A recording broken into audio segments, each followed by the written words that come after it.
Portanto, Miguel, voltamos agora aqui. Passamos agora aqui para este slide que refere os tipos de alongamentos que temos. E conforme vimos, temos alongamentos passivos e alongamentos ativos. Os alongamentos passivos, conforme falámos, existe uma força externa a levar-nos para uma determinada posição. Contudo, no seu oposto, no alongamento ativo, existe uma força interna a mobilizar aquele segmento. Não vamos ser muito específicos em relação ao tipo de alongamentos que pode haver tanto de um como de outro, mas vamos reforçar e reforçar este aspecto. É que, de um lado, particularmente no alongamento passivo, o que existe é uma indução ao relaxamento muscular, enquanto do outro existe uma promoção da contratilidade, ou seja, procuramos que haja um estiramento muscular com base na contração. Ou seja, temos aqui um exemplo de um músculo no A, o músculo no seu estado de repouso. Temos aqui no B, o músculo realizou um estiramento, particularmente com base numa força interna. E temos aqui o C, que obviamente vai ter uma amplitude superior, ou seja, vai ter um estiramento muito superior, mas com base numa força externa. Ou seja, alguém está a puxar para que, além daquilo que é ativo, além daquilo que vemos no B, hajam uns centímetros extra a nível de estiramento. Portanto, consegues ver agora este slide, Miguel? Ainda está no mesmo. Ainda está no mesmo. Eu peço desculpa a quem nos está a ouvir. Não sei porque é que isto está a acontecer, mas ok. Espero que não se incomodem. Eu vou fazendo desta forma. Portanto, flexibilidade. Vamos então desconstruir um pouco este contexto de flexibilidade, de stretching. Como é que surge? O que é que realmente representa? E vamos depois propor então um paradigma alternativo e até uma nomenclatura alternativa. Portanto, o alongamento passivo, conforme já vimos, surge de acordo com a tradição, de acordo com aquilo que nós vimos fazer e que nos foi educado de alguma forma. Até mesmo eu e o Miguel, que passámos pela universidade, que tirámos uma licenciatura e mestrado na área da motricidade humana, fomos educados desta forma. Portanto, é curioso porque até em muitas universidades se fazia isso.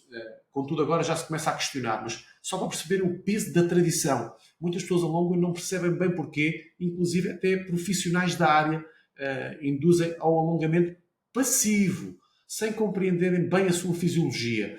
Portanto, nos Estados Unidos temos inclusive temos negócios. Portanto, temos aqui o Stretch Lab, que teve e tem tido um crescimento abismal e baseia-se exatamente nestas técnicas de alongamento que vimos. São técnicas de alongamento passivo, para as quais não existe evidência e inclusive pode existir perigosidade. Consegues ver agora, Miguel? Consigo, agora sim. Ok, já percebi como é que funciona. Tudo bem, vamos por aqui. E aqui temos o Brad Walker, referido como o guru do stretch. Portanto, este senhor, o senhor Brad Walker, já escreveu em muitas revistas, já escreveu vários livros. É um senhor claramente que advoga a favor do treino de flexibilidade, do alongamento e de encontro às palavras que o próprio diz. Reparem bem, eu vou traduzir do inglês. Ele diz que investiu muito tempo no alongamento, quer seja, no treino de flexibilidade, no stretching, tanto a nível profissional como financeiro. Portanto, claro que ele está enviesado em relação ao stretching. O enviesamento dele tem 30 anos de trabalho na área do exercício e saúde, particularmente no fitness, como um treinador, como personal trainer e como educador. Portanto, ele depois afirma que, com base naquilo que é a sua experiência meramente empírica, o treino de flexibilidade e o stretching têm ajudado milhares de pessoas ao longo do tempo. Ou seja, isto basicamente é empirismo. Nada tem de ciência. Mas o próprio reconhece que é mesmo isso, é empirismo. Portanto, temos aqui uma... Eu já dou a palavra, Miguel. Vamos só chegar aqui a este slide. temos aqui já uma diferenciação em relação à flexibilidade e alongamento, aqui por o João Moscão, um colega com uma visão muito interessante e elaborada e crítica em relação àquilo que é o stretching e que é este paradigma, e recomendo para quem tenha mesmo muita paciência, talvez não para todos, mas para alguns possam ler o Paradigma Inflexível, mais pessoas da área. Quem não tiver, veja no link que tem uma apresentação que foi feita por mim em relação a este tema de uma forma um pouco mais simples. Portanto, flexibilidade é uma qualidade física mensurável, ou seja, é uma capacidade, é uma qualidade que o músculo, não é que o músculo, perdão, que os tecidos expressam. Alongamento é um nome atribuído a essa intervenção e visa deformar os tecidos, com vista à obtenção de melhorias na flexibilidade. Portanto, flexibilidade articular, estamos a falar de articulações. Alongamento, estamos a falar dos tecidos, propriamente ditos. Portanto, passo agora para este slide, que é a partir daqui que vamos ser mais rigorosos em relação à nomenclatura que utilizamos. Particularmente do lado do stretching, iremos falar de alongamento, já percebemos que é dos tecidos, e flexibilidade articular. Do outro lado, iremos falar de mobilidade e de contratilidade. Mobilidade articular, contratilidade do tecido muscular. Miguel, sei que querias acrescentar algo atrás. Faz favor. Sim, eu queria levantar aqui uma questão para reflexão também, que é aqui nesta citação do Brad Walker, ele diz que o seu método que já ajudou muita gente, mas ficamos sem saber muito bem em que medida é que ajudou, ou seja... E que método era esse? Exatamente. Mas eu levanto aqui também outra hipótese, que seria, se calhar ajudou, mas ajudou exatamente naquele contexto, de ganhar amplitude a fazer os típicos alongamentos passivos. E aí, se considerarmos isso como uma melhoria, como um ajudar, até poderá ser válido. Estou a levantar a hipótese, né? Não sei se foi o caso ou não, porque de facto a melhoria que nós podemos ver a acontecer no nosso corpo a nível de mobilidade, de flexibilidade, ao realizarmos os alongamentos passivos, muitas vezes dão-se naquele contexto. Isto é importante também perceber. Ou seja, eu posso ganhar amplitude, mas é uma amplitude que não é propriamente funcional, porque não há um contexto real no nosso dia-a-dia que depois eu vou ter que aplicar aquele cenário, aquela amplitude que eu ganhei naquele contexto passivo. E isso é importante perceber. A não ser que nós sejamos, se calhar, atletas de algumas modalidades, mais em particular, que de facto possam obrigar a eu ter que me sujeitar a posições passivas. Aí já é diferente. Miguel, temos que ser claramente específicos em relação a isto. Em relação a esta questão do Brad Walker, estamos a falar de empirismo. Temos de ser muito claros, muito claros. Empirismo. Este senhor diz que detecta benefícios. Primeiro, que benefícios são esses? Ok, vamos já questionar. E depois, como é que ele consegue garantir que esses benefícios foram alcançados através daquelas técnicas? Claro, ok? Muita atenção. Vamos imaginar que é dor. A pessoa tinha dor, alongou e passou a dor. Ok, então mas temos que realizar um estudo em que um grupo alonga, outro grupo não alonga. Ou seja, isto envolve metodologia. Não pode ser, esta pessoa alongou por isto. Então, se calhar ela bebia leite de manhã e melhorou porque bebia leite de manhã. Também posso dizer. Pois, exato. Portanto, ela pode ter melhorado. Ela pode ter melhorado apesar da prática. Temos que ter atenção porque não conseguimos ter aqui um contexto de causa e efeito, neste caso em que não existe uma abordagem metodológica. Portanto, é meramente empirismo, não tem valor metodológico e, portanto, primeiro aspecto.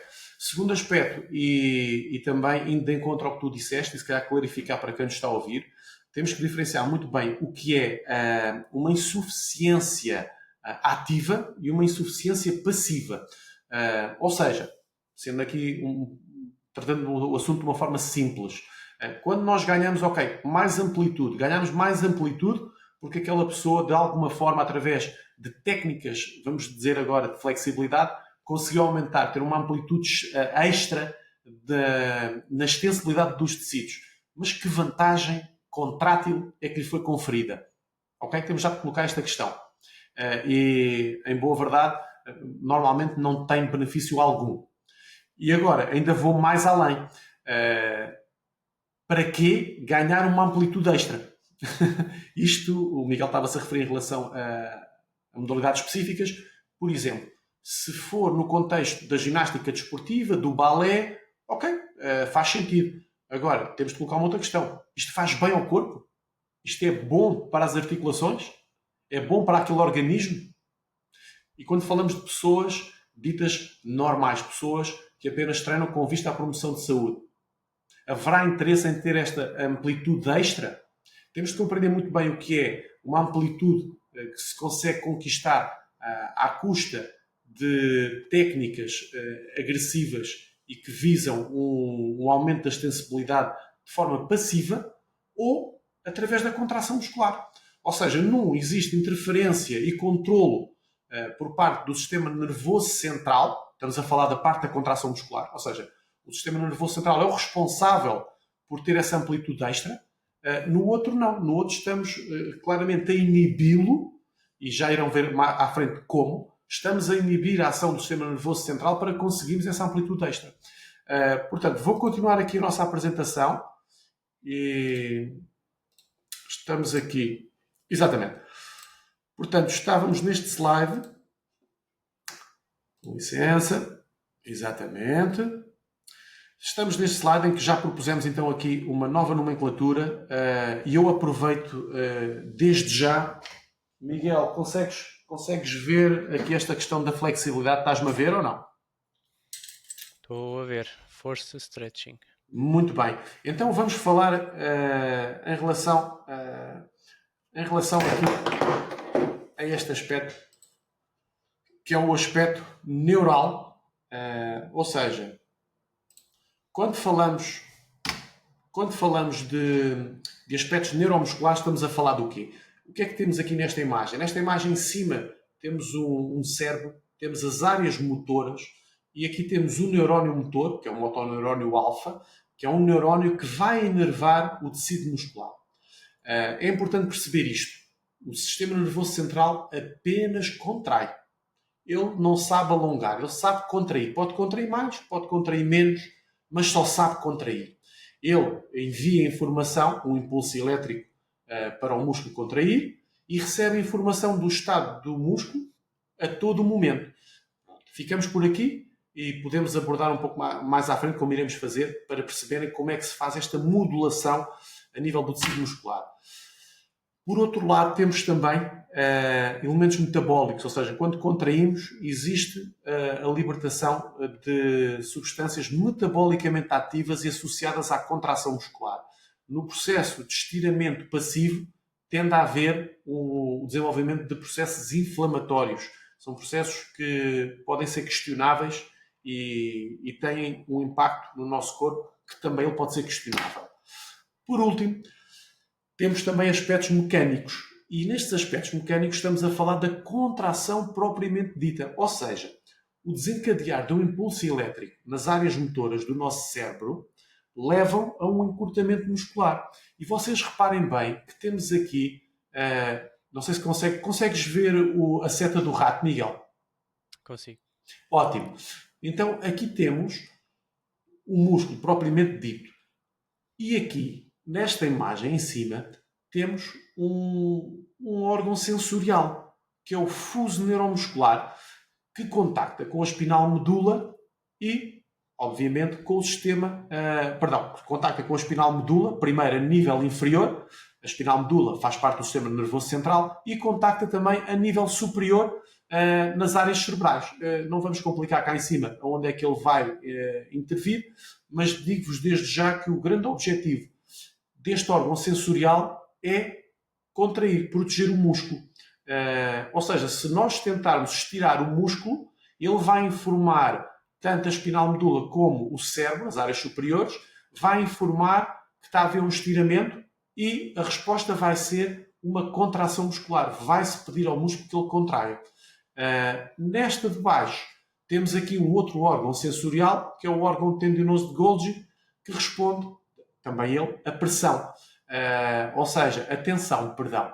Quando ele é estirado, existe uma tensão sobre estas fibras e estas fibras vão informar uma vez mais a espinal medula e o cérebro acerca deste estiramento.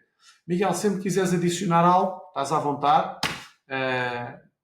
Parece-me importante ter este grau de detalhe para quem nos ouve, porque por vezes as pessoas julgam, quando estamos a realizar um estiramento no músculo, que estamos a estirar meramente o tecido muscular. E isso não é verdade.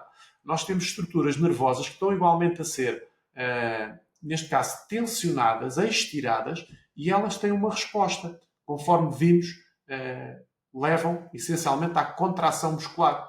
E reforço uma vez mais, o sistema nervoso central apenas sabe contrair, quer seja por uma questão de proteção de todo o sistema, quer seja porque a vida humana, o movimento humano, se faz na base da contração.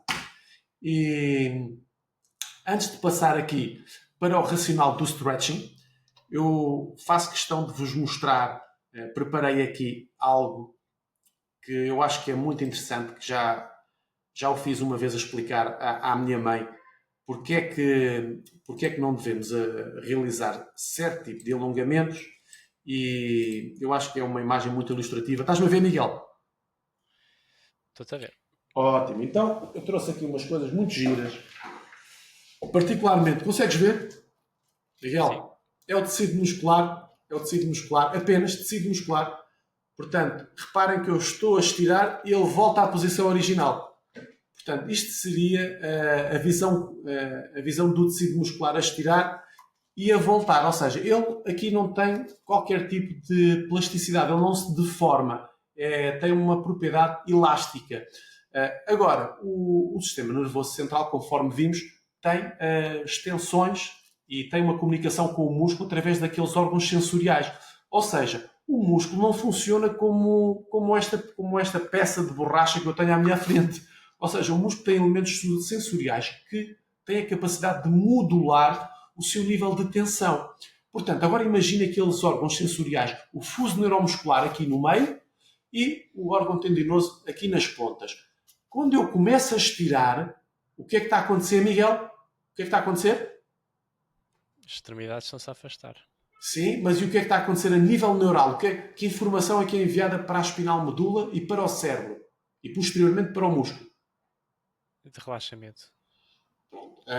Relaxamento, pode ser de relaxamento, mas existe, mas vamos ser mais diretos, Miguel.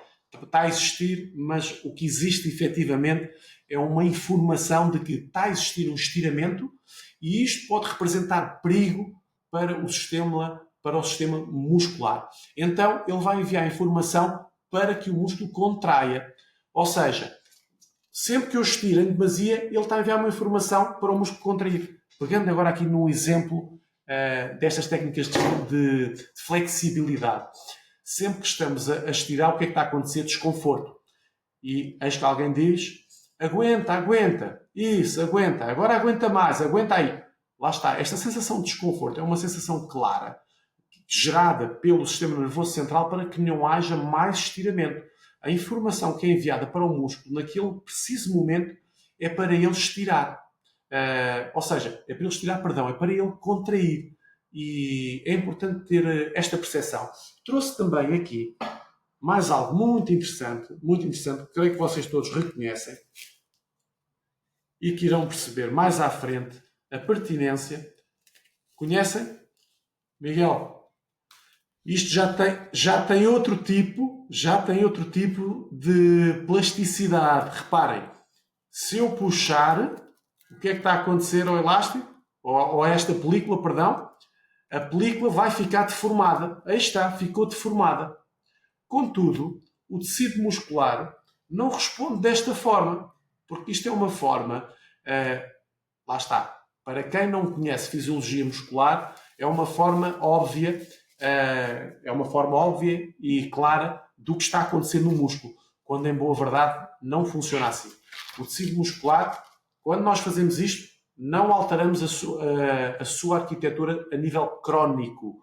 Nós, em boa verdade, quando deformamos o músculo, ele vai voltar à sua posição original, e isto é aquilo que a ciência nos evidencia.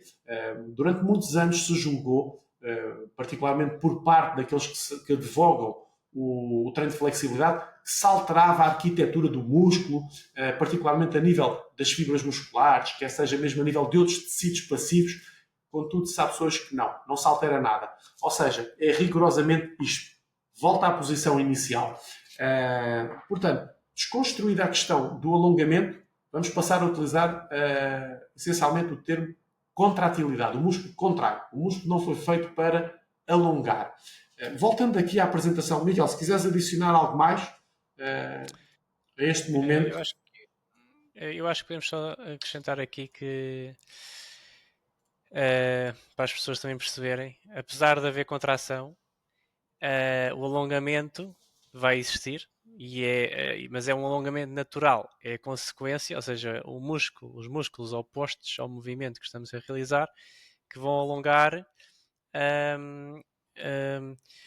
como consequência da contração muscular. Os músculos opostos, ou seja, os antagonistas. Os agonistas contraem e, enquanto estão a contrair, os opostos estão a alongar, mas é um alongamento natural, é um alongamento inevitável e é uma consequência do movimento que estamos a realizar.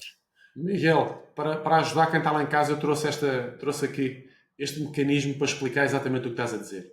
O que está a acontecer, imaginem, temos aqui dois grupos musculares, um daqui até cá abaixo, de um lado, do outro lado, outro grupo muscular.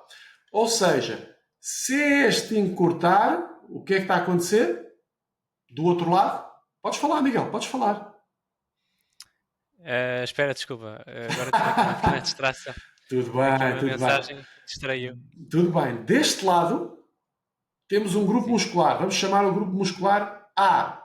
Deste lado, do lado da boca, temos o grupo muscular B. Boca certo. B. O que é que acontece? O músculo B encurtou. O que é que aconteceu do outro lado? Alongou. Ora, aí está. Encurta, a outra é longa. Ora, aí está. Então agora o que o Miguel basicamente estava a dizer é que deste lado o músculo encurtou porque fez força. Está a fazer força. Está a fazer força. Está a fazer força, só vai até aqui. Do outro lado, particularmente aqui, ele está a estirar.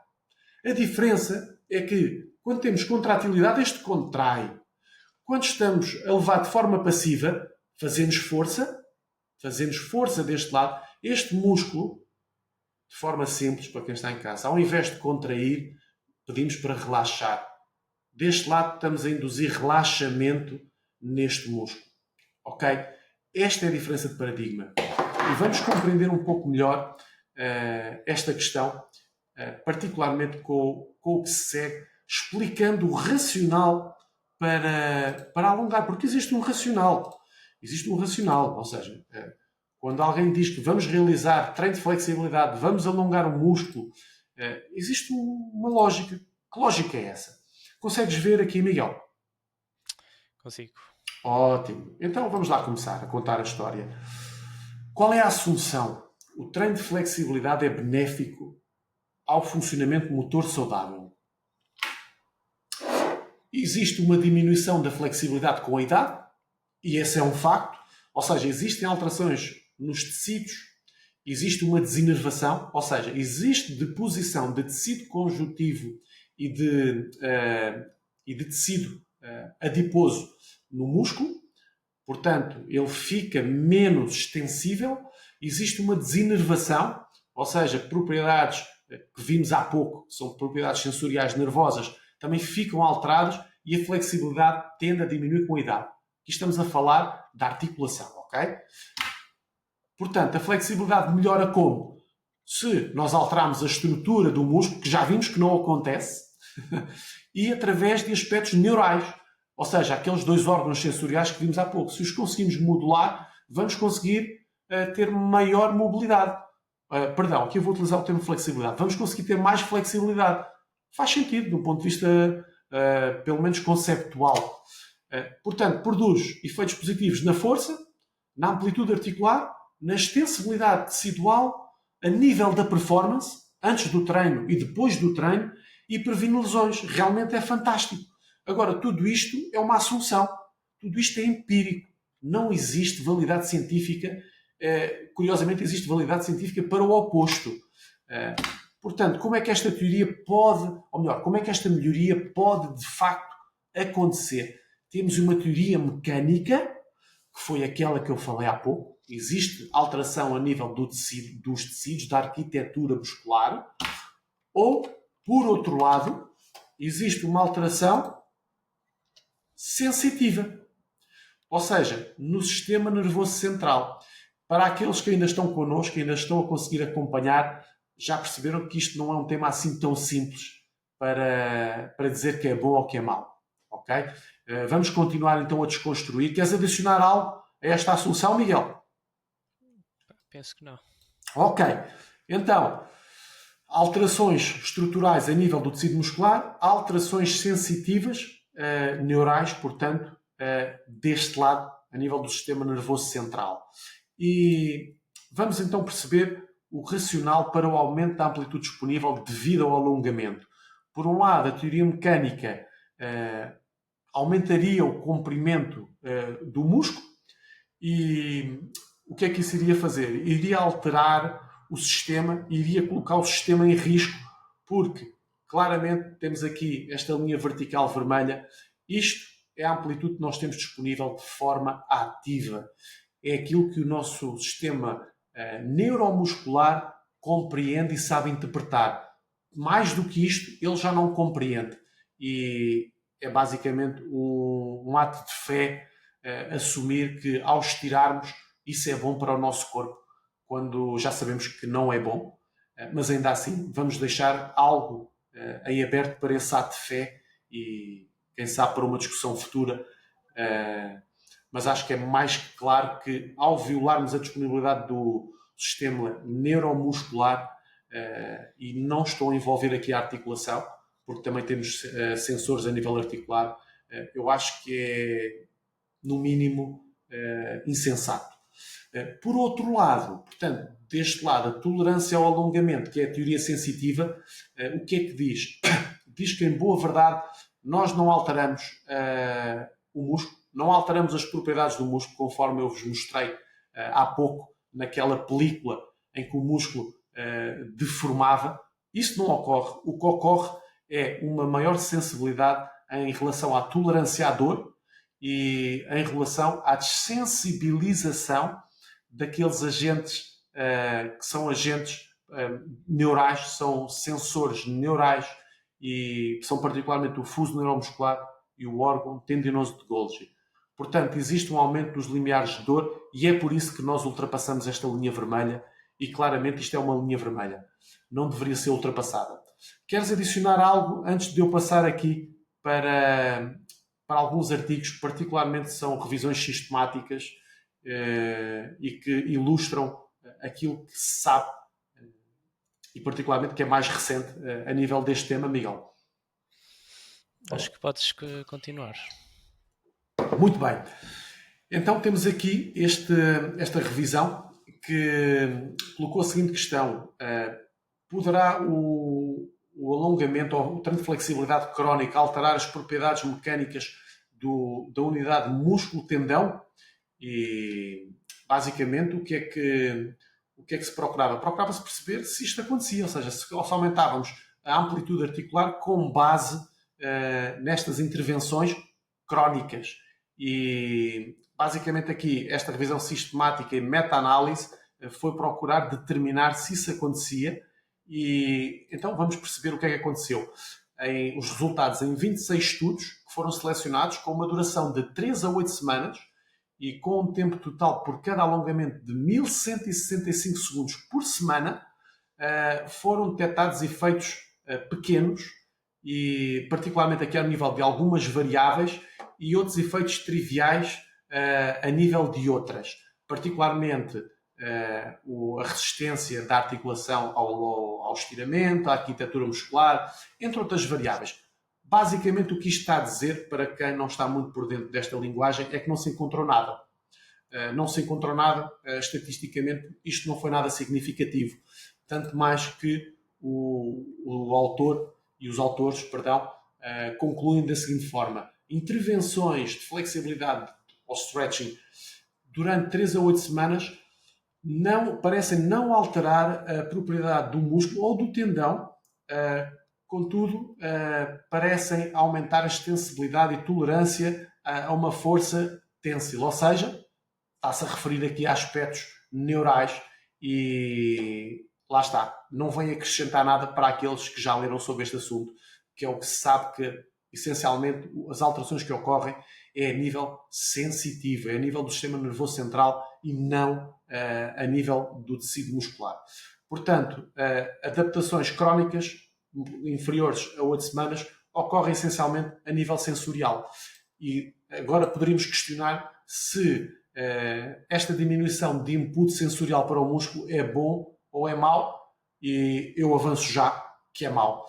Vamos imaginar que estamos a falar de uma população sénior, que claramente tem déficit de força e a força é sabido, tem um impacto na qualidade de vida, tem um impacto na funcionalidade, é preventivo a nível de quedas, é preditor de longevidade, entre outros aspectos essenciais.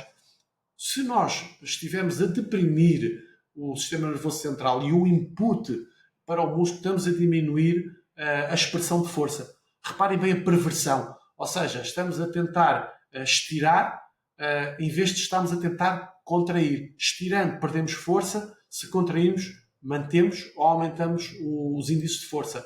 Num outro estudo, também ele interessante, e uma vez mais, uma revisão sistemática com meta-análise, o que é que se concluiu? Reparem bem, e isto é muito interessante, este estudo foi um estudo que se focou na arquitetura muscular e nos efeitos do alongamento estático, ou seja, do treino de flexibilidade estático sobre esta variável, e basicamente concluíram que, reparem bem, o stretching estático, ou seja, o treino de flexibilidade estático aumenta a extensibilidade dos fascículos em repouso e durante o estiramento em participantes saudáveis. Mas agora reparem, tem de ser volumes e intensidades elevados e não baixos. Ok? Portanto, estamos a falar de um estiramento com uma intensidade elevada, em que a pessoa de facto não vai estar a sorrir como vimos ali no início, tem que ser mesmo bem elevado e durante bastante tempo. E temos agora aqui, referindo que while a high stretching intensity result in increased muscle thickness, ou seja, e que resulta também numa intensidade de estiramento dos fascículos. Agora reparem bem, estes efeitos que de facto foram observados desapareceram algumas horas depois. Ou seja, aquelas pessoas foram expostas a um estímulo, a um estímulo de uma intensidade elevadíssima durante muito tempo. De facto, observou-se que havia uma alteração a nível daquilo que é a posição inicial do músculo.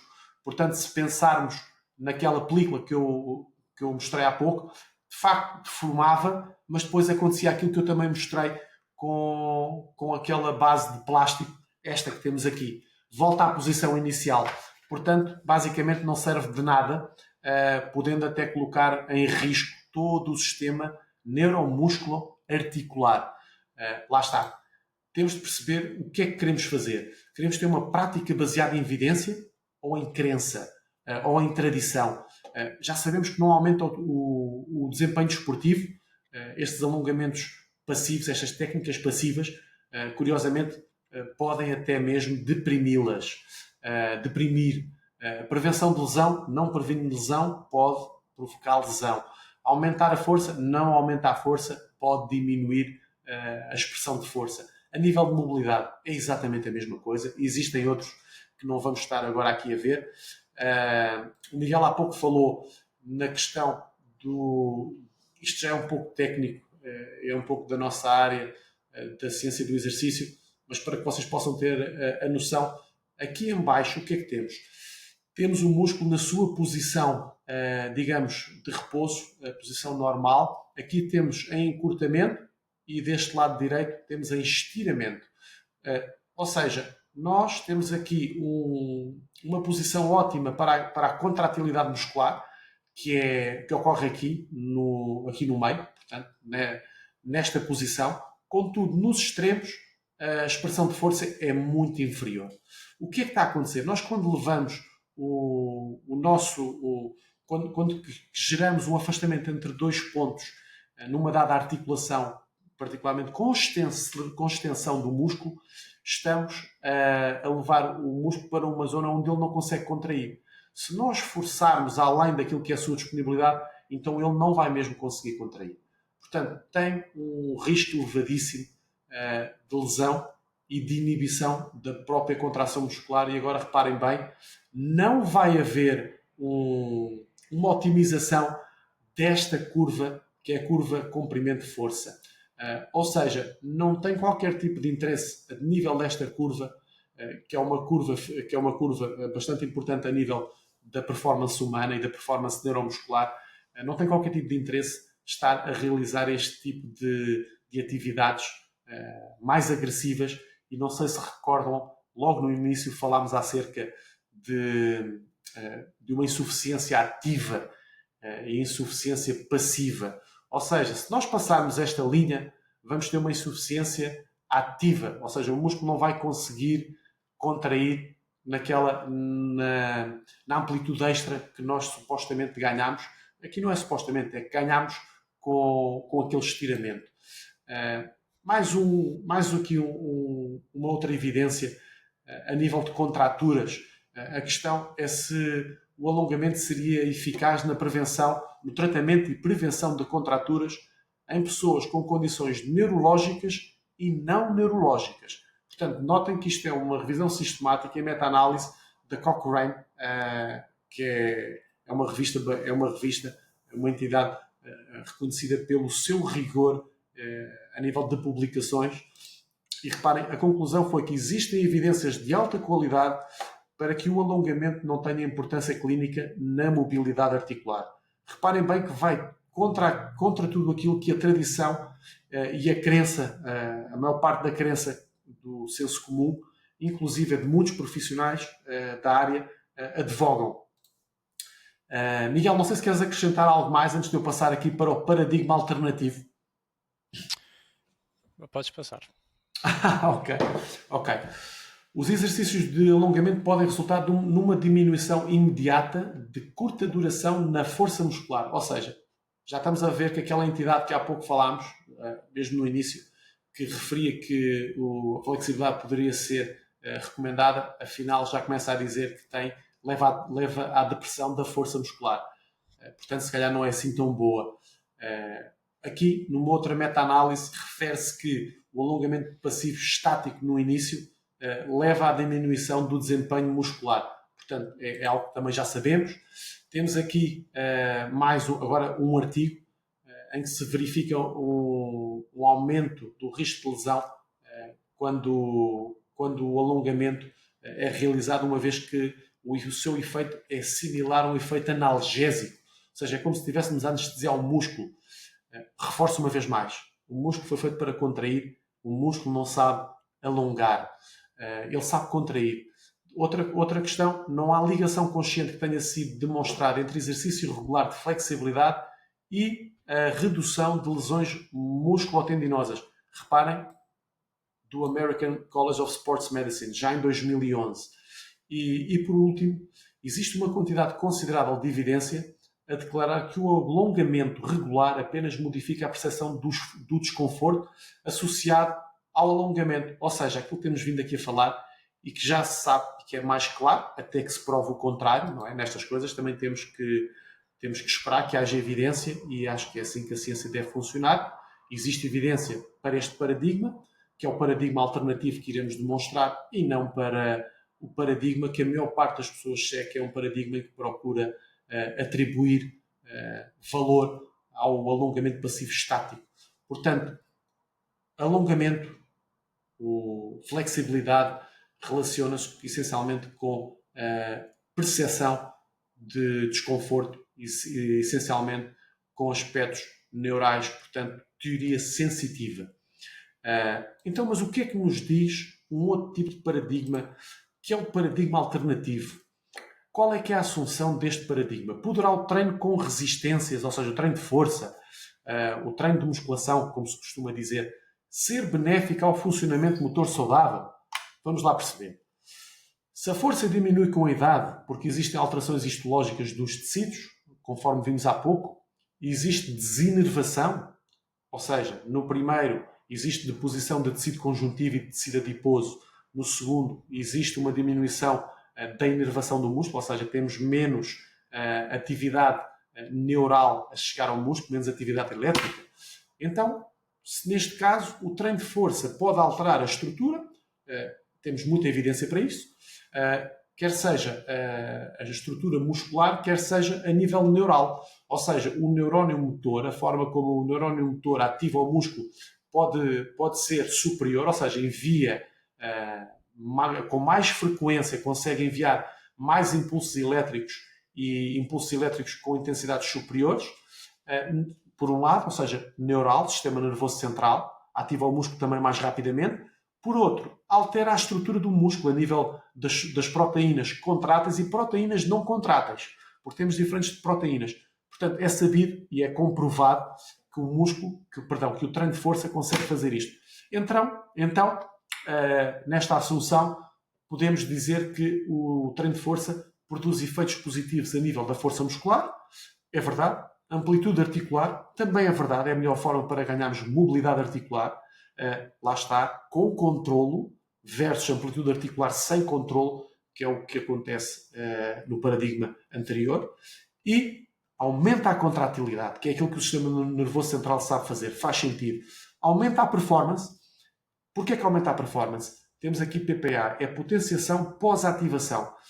Ou seja, nós antes do exercício, antes daquela corrida que o Miguel estava a falar há pouco, se realizarmos exercício que visa a atividade muscular, ou seja, ativar o músculo, ativar o sistema neuromuscular, ativa a nível neural, ativa a nível periférico, o que nós estamos a fazer, em boa verdade, é melhorar a capacidade para termos uma performance superior. E sim, isso pode prevenir lesões, de facto. Portanto, como é que estas melhorias podem acontecer? Adaptações centrais e periféricas. Este é o paradigma alternativo, quando, em boa verdade, este deveria ser o paradigma vigente. Aqui temos a linha azul clarinha, aqui temos a linha vermelha. Portanto, julgava-se que estes efeitos neurais tendiam a estabilizar, portanto, não progrediam mais, e a partir daqui, deste ponto, cerca de 4 semanas, essencialmente o contributo para o aumento da força era devido às alterações, digamos, musculares. Contudo, neste artigo, é um artigo de 2021, demonstrou-se que o impacto a nível neural continua a ocorrer, ou seja, continuam a haver ganhos neurais e também ganhos a nível do tecido muscular, e estes contribuem de forma concorrente para um aumento da força muscular. Portanto, vou concluir da mesma forma que comecei, pelo menos esta apresentação, para depois falar com o Miguel acerca do que falámos. O sistema nervoso central apenas sabe contrair, o músculo esquelético exerce a sua função mecânica e endócrina contraindo, o alongamento deprime o input neural, a atividade elétrica que sai do sistema nervoso central para ativar o músculo, e isso diminui a força muscular. Quando não produz malefícios, o alongamento é sempre inferior aos benefícios do treino da força muscular. A força muscular induz adaptações metabólicas agudas e crónicas, quer seja a nível local, no tecido muscular, quer seja a nível sistémico. Portanto, questiono-vos para que fiquem a refletir sobre isto. Qual o paradigma a seguir? Devemos seguir o paradigma da tradição ou o paradigma da evidência? O paradigma da sensação subjetiva ou o paradigma da lógica? Miguel, o que é que tens a dizer sobre esta apresentação que tivemos aqui?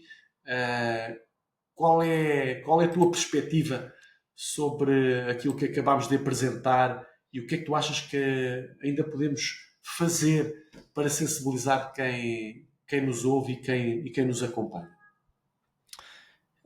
Então, primeiro eu queria acrescentar uma coisa, não sei se acrescentava agora ou antes de teres apresentado o gráfico, que é voltando agora ao início, já depois disto tudo, já depois de percebermos que aqui a parte do treino de força pode o mesmo servir também como para objetivos de ganhos de mobilidade, porque com o treino de força conseguimos ganhos de mobilidade e recuando àquilo que falámos no início, o termo alongamento ativo aqui não se aplica, o nome fica estranho porque acaba por não ser um alongamento ativo, acaba por ser uma contração, porque o alongamento ativo, no fundo, é uma contração muscular que pode não ter uma grande magnitude, ou seja, pode ser uma resistência muito baixa, mas é sempre uma contração muscular, é sempre um treino de força, se quisermos dizer assim. Portanto, falar aqui em alongamento, quando o foco está no agonista, como já falámos, não parece ter muito sentido. Então, o termo alongamento ativo deixa-me sempre aqui um pouco incomodado, digamos assim. Claro que sim, Miguel. Concordo plenamente e nós sabemos que essa não é a nomenclatura adequada. Por isso é que também na nossa apresentação propusemos a alteração para, não sei se recordam, tínhamos aquelas duas setas. Um era para a força, outro era para o stretching. De um lado tínhamos a contratilidade e mobilidade, do outro tínhamos alongamento e tínhamos flexibilidade. Portanto, deste lado do stretching, obviamente que eu e o Miguel podemos falar mais facilmente acerca destes termos, mas quem não domina pode ter alguma dificuldade. Portanto, claro que sim, alongamento ativo para nós não faz qualquer tipo de sentido. Deveria ser contratilidade, não é? Contração. Mas para quem está lá em casa ainda é novo, Para facilitar. estes conceitos facilita. Mas já agora, Miguel, permite-me utilizar uma vez mais o que temos aqui. E quando nós falamos de articulações flexíveis, isto não é flexível. Ou seja, isto não mexe. Portanto, estamos a falar, os ossos não são propriamente flexíveis. Portanto, quando falamos de articulações, falamos de articulações móveis. Tem um eixo e move. Faz sentido? Eu acho que temos que repensar a forma como abordamos estas questões, por vezes demasiado simplistas, e nos dias que correm a informação tende a ser desinformação e por vezes é fácil assimilar determinados pressupostos, de determinadas assunções que não têm base científica, baseiam-se na tradição, baseiam-se naquilo que são as práticas eu não queria dizer do senso comum, mas mais habituais, e eu acho que é muito importante nós termos uma perspectiva crítica, uma atitude crítica e científica. Neste particular, eu acho que fomos bastante claros em relação ao paradigma alternativo, que em boa verdade deveria ser e é o paradigma para o qual existe evidência e por isso deveria ser o mais praticado. Pela minha parte, agradeço a todos aqueles que estiveram connosco. Espero que tenham lucrado com este momento e antes de me despedir, pergunto só ao Miguel se ele quer adicionar algo mais em relação ao que foi falado. Acho que para finalizar, para tentarmos ver aqui as coisas de uma forma mais simples, mas ao mesmo tempo de forma rigorosa, nós não precisamos de olhar para o treino de flexibilidade como já falámos aqui, como o ir alongar. O alongar é um meio, uma forma de alcançar a flexibilidade como é proposta das formas mais clássicas do exercício físico, mas como vimos aqui, nós só o facto de nos focarmos num treino de força com uma amplitude, com a amplitude que temos disponível, mas tentar promover essa amplitude, nós sem querer, sem termos que falar, digamos, em treino de mobilidade, nós sem querer já estamos a promover bastante essa mobilidade. E portanto, sem ter que haver aquela coisa de não, isto não é mobilidade porque não tem alongamentos. Isto não é mobilidade porque tu queres treinar força, não é que treinar mobilidade. Mas a mobilidade está a correr em simultâneo. Claro. Miguel, é Miguel, importante desconstruir claro que isto, é sim. muito importante. Miguel, nós vamos continuar esta conversa no próximo episódio. Hoje já vamos além do nosso tempo. Acompanha-nos na próxima semana porque iremos continuar a falar acerca deste tema iremos falar de uma forma, agora se calhar um pouco mais prática, uma vez que já desconstruímos uma série de conceitos fundamentais para que possa compreender este tema, e esperemos que nos acompanhe e esperemos também que tenha sido útil esta apresentação. Foi com muito gosto que eu e o Miguel a fizemos, e acompanhem-nos, baseiem as vossas práticas em evidência, em exercício consciente, e a tradição deve ficar onde ela merece, no passado. Um abraço, até para a semana. Para a semana.